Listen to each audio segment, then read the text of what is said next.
Hey everybody, Jatt here with another edition of League of Learning, the first one of the 2016 season, because there were a lot of changes. Too many changes probably to cover in a single episode, so I wanted to talk about the changes that impact the pacing of the game. Games are going to be shorter. There are longer death timers, which contributes to that. There is also a Rift Herald, which will contribute, along with shorter games, to having fewer 5 dragons. And as a reference point, the average game time in 2015 Summer NALCS was 39 minutes and 8 seconds. I think that's going down by at least 2 minutes. First change I want to dive into is the death timers. These are relative differences between the old season and the new. The big difference on this graph is at 34 minutes, death timers are a full 24% longer. This is slightly mitigated by the fact that everyone gets the home guard bonus post 20 minutes, but it basically means that if someone is dead, they're dead for much longer, which means it's easier to end the game or take deep turrets within their base.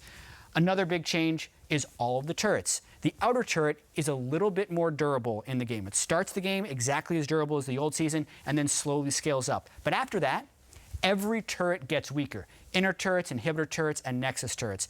And the later into the game, the more durable they become, but they never reach the same durability that they had last season. The inner turrets in particular also don't have the shield on them anymore, so they die much faster.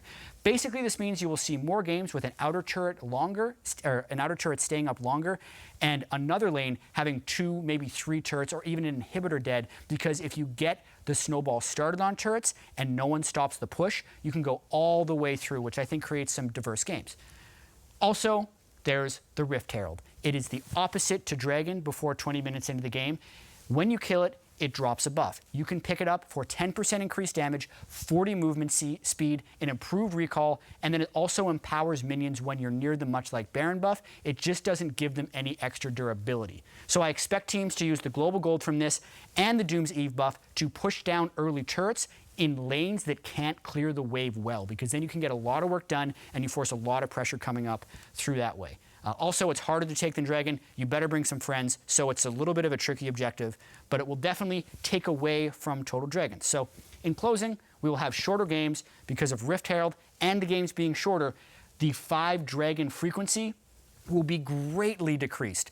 I also wonder about the viability of any type of late game team composition, because turrets will fall easier, Rift Herald will help that, people will be dead for longer, and it's much harder to stall for the late game, which means more early game turret rushing, and also a pretty strong possibility of more double AD compositions. That fits in with earlier finishes to games, faster turret pushing, and more importantly, you can run Kindred in the jungle, Quinn in top lane, Ezreal or Corki mid lane. There are so many different variations of the double AD composition that I think we're going to see a lot of it.